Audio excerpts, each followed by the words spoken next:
घरोघरी मातीच्या चुली मालिकेच्या आजच्या भागामध्ये आपण पाहणार आहोत की ऋषिकेश आणि त्याचसोबत जानकी आता मंदिरात गेलेले असतात गावच्या आणि त्याच वेळेला आता तिथे ओटी देखील भरतात।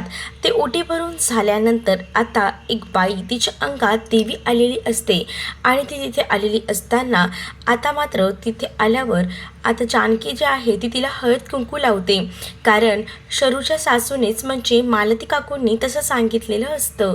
त्यानंतर आता तिच्यात अंगात देवी आल्यानंतर ती जी बाई आहे ती मात्र आता बोलत असते की जानकीला ज्यावर देवीचा हात आहे, तिचा आशीर्वाद आहे आणि त्याच्यामुळे तुमच्या आयुष्यात एक नवीन वळण येणार आहे।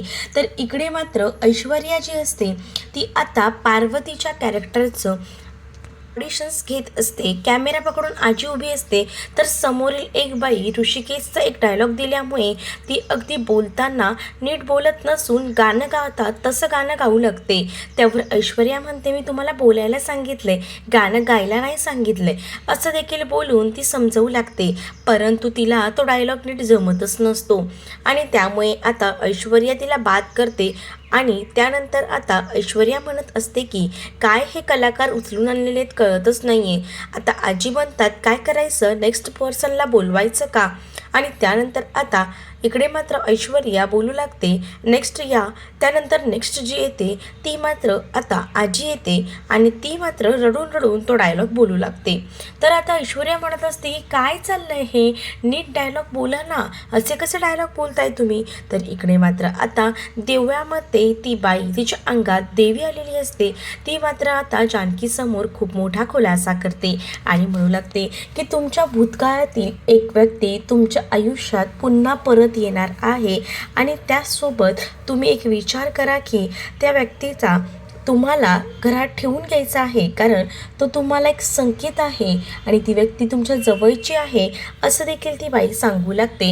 आणि ही घटना ऐकल्यानंतर जानकीला तर धक्काच बसतो।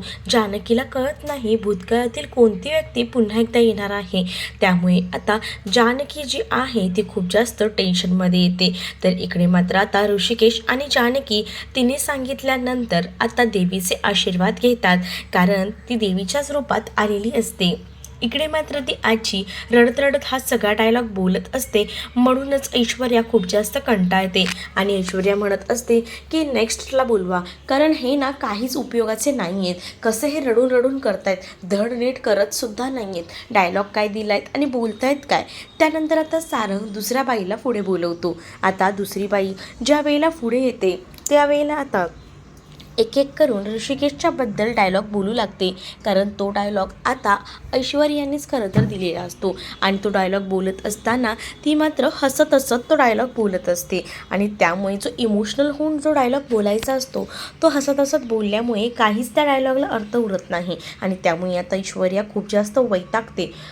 ऐश्वर्या म्हणत असते की काय चाललंय हे, कसले फालतूची लोक उचलून आणलीत, एकही धड नाही आहे, काय करताय तुम्ही सारंग? ही माणसं अशी कुठून उचलून आणलेली आहेत, तुम्हाला सांगितलं होतं ना नीट तरी आणा। त्यानंतर आता अजून एक बाई येते, ती येऊन पुढे आता ॲक्टिंग करू लागते आणि त्याच वेळेला ती आता हातवारेसुद्धा करत असते आणि म्हणूनच हे सगळं काही आता हे सगळं पटतच नसतं आणि त्यामुळेच आता ऐश्वर्या डोक्याला हात लावून बसते, कारण एकही जण हे ॲक्टिंग जे आहे ती धड करत नसतं, त्यामुळे तिला आता खूप टेन्शन आलेलं असतं। इकडे जानकी आणि ऋषिकेश घरी आलेले असतात, त्याच वेळेला जानकी ऋषिकेशला चहा देत आता म्हणत असते की काय झालं आहे ऋषिकेश, तुम्ही कसला विचार करताय? त्यावर ऋषिकेश म्हणत असतो की मगाशी त्या बोलत होत्या देवळामध्ये आपण गेलो होतो तेव्हा की भूतकाळातील एखादी व्यक्ती आपल्या आयुष्यात परत येणार आहे, कोण येणार आहे? सकाळीसुद्धा आपल्या पार्वती आईच्या मैत्रिणीचा फोन आला होता सकू करून। त्यावर आता जानकी म्हणत असते की कदाचित पार्वती आईला भेटायला म्हणून सकू आजी तर आपल्याकडे येणार नसतील ना, जर त्या येणार असतील तर असाच काहीसा संकेत असेल तो, बघूया आपण आता या गोष्टीचा जास्त विचार आपण करायला नको, जास्त विचार केला तर आपल्यालाच या सगळ्याचा त्रास होईल। तर आता मात्र आजी हा डायलॉग बोलायचं ठरवते। त्यानंतर आता आजीला थांबवून ऐश्वर्या म्हणत असते की थांबा, ह्या तरी नीट करतायत का बघूया. यांनासुद्धा धड काही डायलॉग जमतच नसतो. आता सगळं काही उलटंसुलटं बोलून टाकल्यानंतर आता मात्र सारंग खूप जास्त चिडलेला असतो आणि सारंग म्हणत असतो की काय चाललं आहे नेमकं, कसं सांगितलं आहे बोलायला आणि ही लोक कसं बोलतायत. असं बोलून आता ऐश्वर्या जी आहे ती स्वतः कॅमेरा हातात घेते आणि ती म्हणत असते की नाही होते धड, काहीच कामाची नाही आहेत ही लोक. आणि त्यामुळेच आता आजी म्हणू लागतात जाऊ दे, या सगळ्यांना सोडून द्या, त्यापेक्षा आपणच हे सगळं काम करूया. आता आजीला भूक लागल्यामुळे आजी लगेच चिप्स खाऊ लागते. तर आता ऐश्वर्या सारंगवर भडकते. सारंगला म्हणत असते की सारंग, तू काहीच कामाचा नाही आहेस. तुला ही कामगिरी मी फत्ते करायला सांगितली होती. लवकरात लवकर ऑडिशन घेऊन एखादी व्यक्ती आपल्याला सिलेक्ट करायची आहे आणि तिला ती दोघंही जण पुन्हा यायच्या आधी तयार करायचं आहे. असं देखील सारंगला ऐश्वर्या बोलत असते. तर इकडे कुणालसोबत शरूचं चांगलंच बॉन्डिंग जमत असतं. कुणालला शरू अगदी मायेने जवळ घेत असते आणि त्याचं प्रेम देखील करत असते. जानकी हे सगळं पाहते. जानकी जेव्हा हे सगळं पाहते तेव्हा ऋषिकेशला सुद्धा सांगते की बघा ना, शरूवंश किती त्या कुणालबरोबर एकदमच मिसळले आहेत. इकडे आता ऐश्वर्या डोक्याला हात लावून बसलेली असतानाच तिच्या डोक्यात विचार येत असतात. तर इथे आता शरू जी आहे ती कुणालला घेऊन जायला निघते. तर आता आजी असतात त्या म्हणू लागतात की मी ॲक्टिंग मारून दाखवते आणि आता आजी ॲक्टिंग मारून दाखवते ती एकदम परफेक्ट असते. त्यामुळे आता सारंग म्हणत असतो की आजी तू तर हा परफेक्टच केलेलं आहे, एक काम करूया, तूच पार्वती बनून ये. पण आता आजी म्हणत असतात की मी पार्वती बनून आले तर आजी बनून इथे कोण येईल, ते पण तर असायला हवंच ना.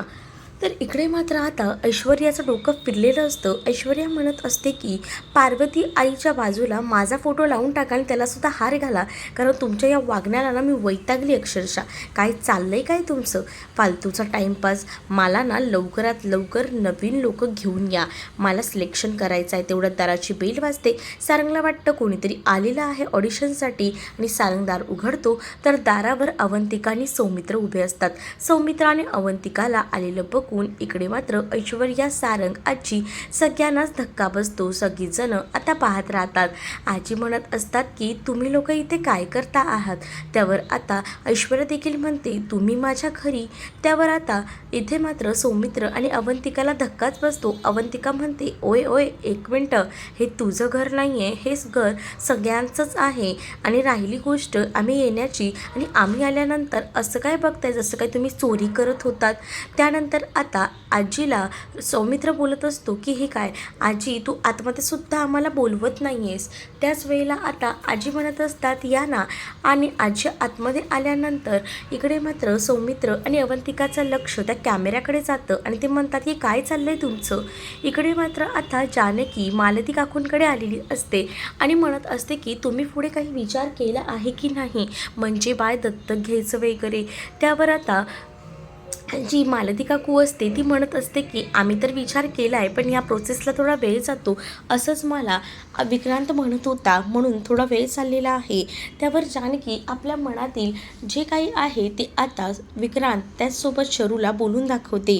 आणि कुणालला जर आपण दत्तक म्हणून घेतलं तर त्यालाही त्याचे आईवडील मिळतील आणि तुम्हालाही तुमचं मूल मिळेल, हा की नाही.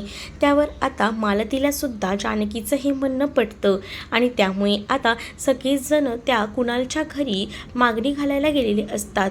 त्याच वेळेला जानकी हे सगळं काही सांगून म्हणू लागते की कुणालला सुद्धा त्याचे आईवडील मिळतील आणि कुणालला सगळं काही मिळेल. त्यामुळे इकडे आता जानकीने फोन केलेला असतो आणि अवंतिका जानकीला सांगत असते की तुम्ही इथे असाल म्हणून आम्ही इथे आलो, पण तुम्ही तर नाहीच आहात, पण घरात वेगळंच काहीतरी चालू आहे, घरात कॅमेरे वगैरे लावलेले आहेत. तर इकडे मात्र कुणालचे आजोबा दत्तक देण्यासाठी कुणालला नकार देतात. तर आता जानकी त्यांना कसं पटवून देईल हे पाहणं तितकंच इंटरेस्टिंग असणार आहे. तुम्ही जर चॅनलवर नवीन असाल तर चॅनलला सबस्क्राईब नक्कीच करा.